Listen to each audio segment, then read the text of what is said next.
Princess cut ப்ளவுஸோட stitching video தான் பார்க்க போகிறீங்க. எப்படி ஸ்டிச் பண்ணலான்னு பார்க்கலாம்.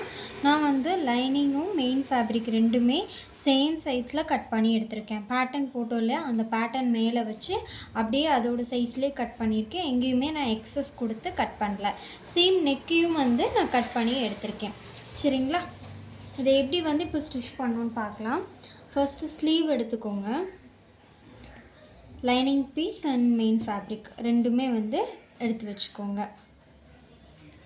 ஸ்லீவ் வந்து நம்ம 1/2 இன்ச் மட்டும்தான் கீழே கொடுத்தோம் இல்லையா, அதுக்கு நம்ம 1/2 இன்ச் கொடுத்துட்டு ஃபோல்டு பண்ணி ஸ்டிச் பண்ண முடியாது. அதை நம்ம இன்விசிபிளாக ஸ்டிச் பண்ணணும். சரிங்களா? அதுக்கு ஸ்லீவ் இந்த மாதிரி எடுத்துகிட்டு ஸ்லீவோட ரைட் சைட், இதுதான் ஸ்லீவோட ரைட் சைட், அண்ட் அதே மாதிரி லைனிங்கோட ரைட் சைட் கீழே பார்க்குற மாதிரி ரெண்டையும் ஒன்றா ப்ளேஸ் பண்ணிவிட்டு இதுக்கு மேலே 1/2 இன்ச்சில் நம்ம ஸ்டிச் போட்டுட்டு வரப்போகிறோம். ஓகே, 1/2 இன்ச் கேப்பில் நீங்கள் இங்கே ஸ்டிச் பண்ணிட்டு வர போகிறீங்க. ஸ்டார்ட் பண்ணும்போது ஒரு பேக் ஸ்டிச் போட்டு ஸ்டார்ட் பண்ணிவிட்டு ஃபுல்லாக ஸ்டிச் பண்ணுங்கள்.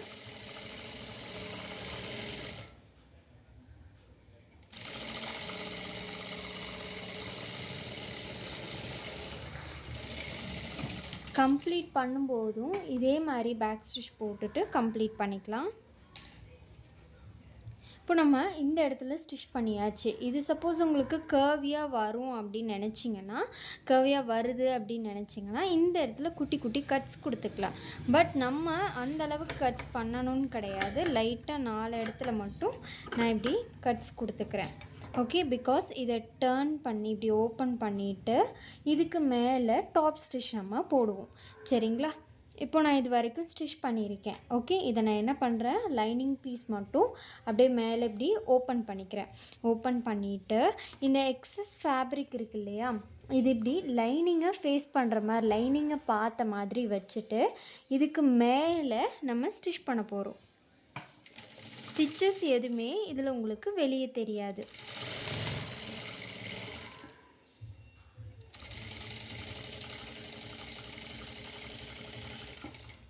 கேமரா ஷேக் ஆகும், அதனால் நான் ஸ்லோவாக ஸ்டிச் பண்ணுறேன். சரிங்களா?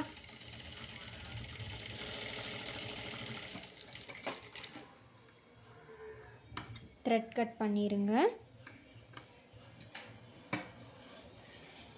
ஓகே, ஸோ இதை இப்போ பிடிச்சு இப்படி லைட்டாக பிடிச்சு இப்படி ஓப்பன் பண்ணி விட்டிங்கன்னா இந்த ஸ்டிச்செல்லாம் உள்ளே வந்துடும்.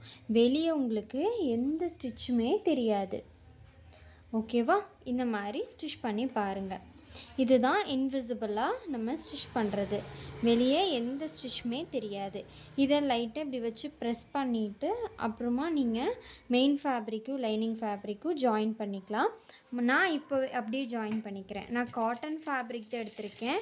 ஸோ கையிலே லைட்டாக நான் வந்து இப்படி ப்ரெஸ் பண்ணி விட்டேன்னா அழகாயிடும். இப்போது ஒரு 1/4 இன்ச் கேப்பில் நான் இந்த மாதிரி ஃபுல்லாக ஸ்டிச் பண்ணுறேன். இந்த இடத்துல ரொம்ப கேர்ஃபுல்லாக ஸ்டிச் பண்ண வேண்டியது என்னன்னு கேட்டிங்கன்னா, ஃபேப்ரிக்கை இழுக்கக்கூடாது. ஏன்னா இது க்ராஸாக இருக்கும். ஓகே, நம்ம க்ராஸாக கட் பண்ணி எல்லாம் ஸ்டிச் பண்ணியிருக்கோம்.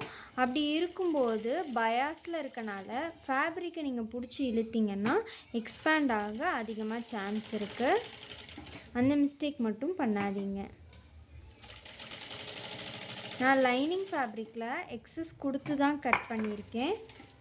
ஸோ நான் வந்து ஸ்டிச் பண்ணி முடிச்சுட்டு என்னோடய மெயின் ஃபேப்ரிக் அளவுக்கு ஏற்ற மாதிரி எக்ஸஸ் இருந்தால் நான் கட் பண்ணிப்பேன். ஓகே, இப்போ பாருங்களேன், கொஞ்சம் கூட எக்ஸஸே வராமல் நீட்டாக ஸ்லீவையும் மெயின் ஃபேப்ரிக்கும் ஜாயின் பண்ணிட்டோம். இந்த இடத்துல என்ன ஆகும்னா இப்படி ஒரு ஃபோல்டு மாதிரி க்ரியேட் ஆகும் லாஸ்ட்டாக முடிக்கும்போது. அதில் எதுவுமே இதில் உங்களுக்கு வரல, க்ளீனாக வந்து ஸ்டிச் பண்ணிட்டோம். இப்போ நீங்கள் என்ன பண்ணிக்கலாம், இந்த எக்ஸஸ் இருக்கு இல்லையா, எக்ஸஸை வந்துட்டு கட் பண்ணி எடுத்துக்கலாம். நீங்கள் எடுக்கிற ஃபேப்ரிக் ஒன்று மெயின் ஃபேப்ரிக்கில் கரெக்டான மெஷர்மெண்ட் இருக்க மாதிரி பார்த்துக்கோங்க. அதை வச்சு நீங்கள் லைனிங்கை கட் பண்ணுங்கள். அப்படி இல்லைன்னா லைனிங்கில் கரெக்டான மெஷர்மெண்ட் இருக்க மாதிரி பார்த்துட்டு அதை வச்சு நீங்கள் வந்துட்டு மெயின் ஃபேப்ரிக்கை கட் பண்ணிக்கோங்க. ரெண்டில் ஏதோ ஒன்று அக்யூரேட்டான மெஷர்மெண்ட்டில் இருக்கணும். இல்லைன்னா ரெண்டுமே வந்து கரெக்டாக இருந்தாலும் ஓகே தான். அக்யூரேட் மெஷர்மெண்ட்டில் இல்லைன்னா இப்படி எக்ஸஸ் வரும். சரிங்களா? எக்ஸஸ் வந்தால் பிரச்சனை இல்லை. ஏதாவது ஒன்றாச்சும் நீங்கள் வந்து கரெக்டாக அந்த பேட்டர்ன் மெஷர்மெண்ட்டில் வச்சுருங்க. அதை கட் பண்ணி எடுத்துக்கோங்க.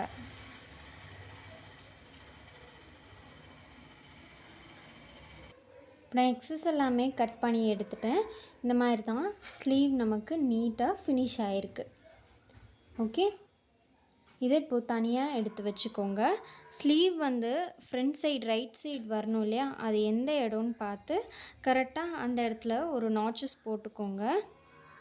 அப்போது தான் நமக்கு ஸ்லீவ் ஜாயின் பண்ணும்போது தெரியும் இந்த நாச்சஸ் ஃப்ரண்ட்டில் ரைட் சைடு வரணும் அப்படின்னு சொல்லி. சரிங்களா? ஸ்லீவ் ஃபினிஷ் பண்ணிட்டோமா? நெக்ஸ்ட்டு வந்து பிரின்சஸ் கட் ப்ளவுஸ் வந்து ஃபினிஷ் பண்ணலாம். இதே மாதிரி தான் நான் எடுத்து வச்சுருக்கேன். சரிங்களா? இப்படி 2 பீஸ் இருக்கும். இதை நம்ம ஜாயின் பண்ணுறோம் அப்படிங்கும்போது இதையும் சேம் ஒரு சின்ன ப்ரொசீஜர் மூலமாக ஜாயின் பண்ணோம். அப்படி பண்ணிங்கன்னா நீட்டாக வரும். இது கீழே நம்ம ஃபினிஷ் பண்ணியே ஆகணும் இல்லையா, அதுக்கான ஒரு 1/2 இன்ச் இதில் கொடுத்துருப்போம் இல்லையா, அதை நீங்கள் நான் இப்போ சொல்கிற மாதிரி மெத்தட்லேயும் இப்போ நம்ம வந்து பண்ணோம் இல்லையா, அந்த ஸ்லீவுக்கு கீழே நீங்கள் மடித்து அடிக்காமல் ஒரு அடி அடிச்சுட்டு அதை திருப்பி மேலே ஒரு ஸ்டாப் ஸ்டிச் வந்து போட்டிங்க. இதுலேயும் அதே மாதிரி பண்ணலாம். பட் ஒரு கிரிப்னஸ் வேணும்னு நீங்கள் நினச்சிங்கன்னா இதை அப்படியே ஸ்டிச் பண்ணிவிட்டு கீழே 1/2 இன்ச்சுக்கு தனியாக ஒரு பீஸ் வச்சும் ஸ்டிச் பண்ணிக்கலாம். ஓகே, இப்போ நான் இதை அப்படியே டர்ன் பண்ணி எடுத்துக்கிறேன். நம்ம ஸ்லீவில் பண்ண மாதிரி இதுதான் கீழே 1/2 இன்ச் நம்ம சீம் அலவன்ஸ் கொடுத்துருக்கோம்.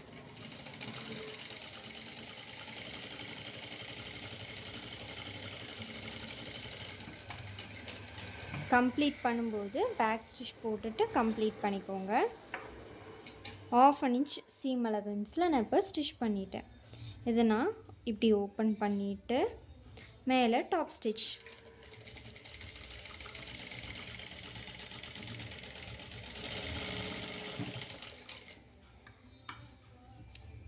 ஓகே, இப்போது இதை அப்படியே பிடிச்சு இப்படி ஓப்பன் பண்ணிங்க அப்படின்னா அது நீட்டாக உள்ளே போய் உங்களுக்கு செட்டில் ஆயிரும். கரெக்டாக உங்களுக்கு இப்படி செட் ஆயிரும்.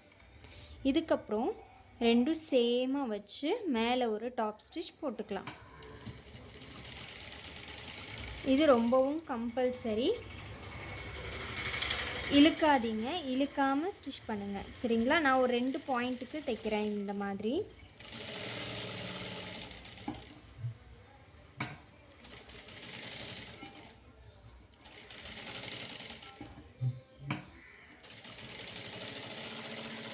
இந்த இடம் கொஞ்சம் கூட எக்ஸ்பேண்டே ஆகக்கூடாது.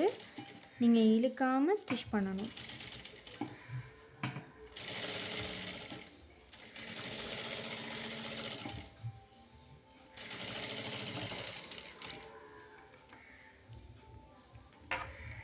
ஓகே,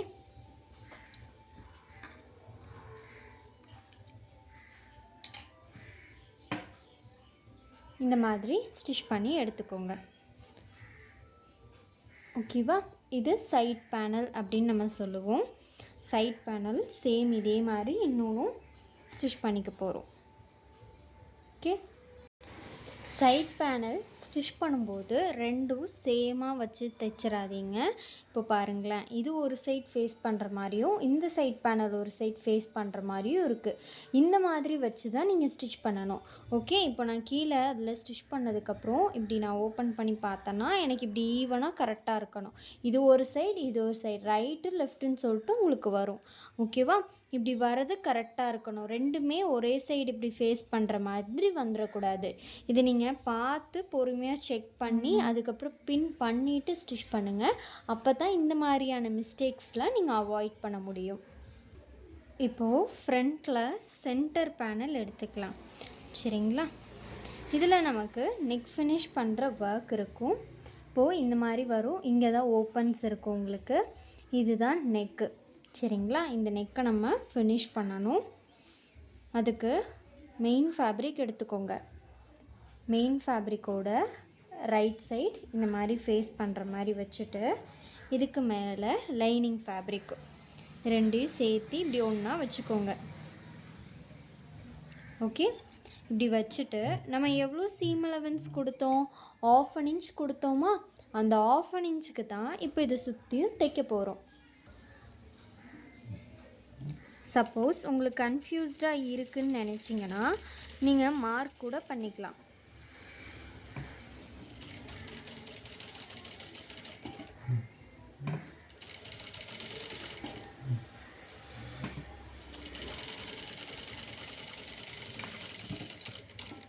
மார்க் பண்ணிவிட்டு கூட நீங்கள் 1/2 இன்ச்சில் தைக்கலாம். இப்போது நான் எவ்வளோ பர்ஃபெக்டாக 1/2 இன்ச்சில் ஸ்டிச் பண்ணியிருக்கேன்னு பார்த்தீங்களா? சப்போஸ் இப்படி வரலன்னா நீங்கள் மார்க் பண்ணிக்கோங்க. இப்போது இந்த இடத்துல கர்வ் இருக்குது. ஸோ இந்த கர்வ் இருக்கிறதுனால ஈஸியாக நமக்கு என்ன ஆகாது, டர்ன் ஆகாது. அதனால் இப்படி அந்த கர்வ் கிட்ட மட்டும் குட்டி குட்டி கட்ஸ் வந்து கொடுத்துக்க போகிறோம். இந்த கட்ஸ் இப்படி கொடுத்துட்டு அதுக்கப்புறம் நம்ம டர்ன் பண்ணி ஸ்டிச் பண்ணால் கரெக்டாக வரும். ஓகே, இப்போ இதை டர்ன் பண்ணிவிட்டு ஸ்லீவ்ஸில் பண்ணோம் இல்லையா, அதே மாதிரி தான் இங்கேயும் பண்ண போகிறீங்க. இந்த ராய்ஜஸும் ப்ளஸ் இந்த எக்ஸஸ் எல்லாமே லைனிங் ஃபேப்ரிக்கை ஃபேஸ் பண்ணுற மாதிரி வச்சுட்டு இதுக்கு மேலே டாப் ஸ்டிச் போடுறோம்.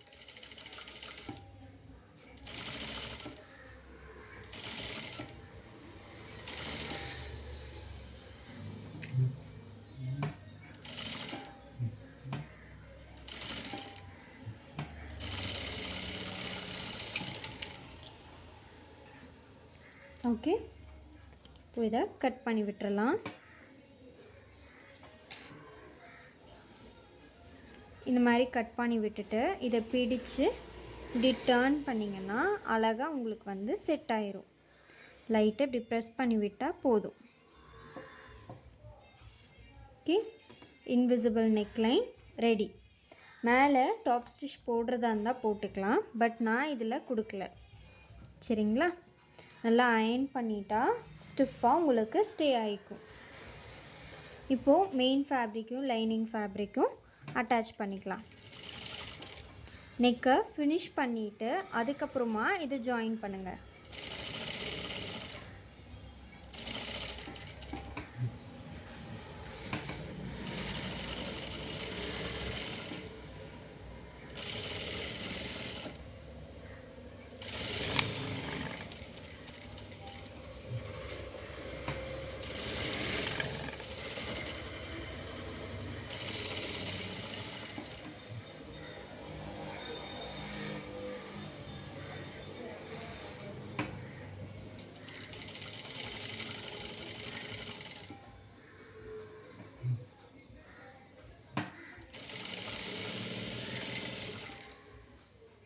இந்த இடத்துல எக்ஸஸ் வரக்கூடாது, ப்ராப்பராக வந்து ஜாயின் ஆகணும். ஓகே, எப்படி ஜாயின் ஆகிருக்குன்னு பார்த்தீங்களா? எக்ஸஸ் வந்து அங்கே ஃபோல்டு க்ரியேட் ஆகக்கூடாது. வராமல் நீங்கள் தான் ஸ்டிச் பண்ணிக்கணும். நம்ம துணியை எப்போவுமே ஸ்டிச் பண்ணும்போது இழுத்து இப்படி பிடிச்சி ஸ்டிச் பண்ணிட்டே போனீங்க அப்படின்னா கன்ஃபார்ம் உங்களுக்கு இந்த மாதிரி எக்ஸஸ் வரும். சரிங்களா? இப்போ இதை வந்து ஸ்டிச் பண்ணிட்டோம். இதே மாதிரி இன்னொரு பேனலும் ஸ்டிச் பண்ணி எடுத்துக்கோங்க.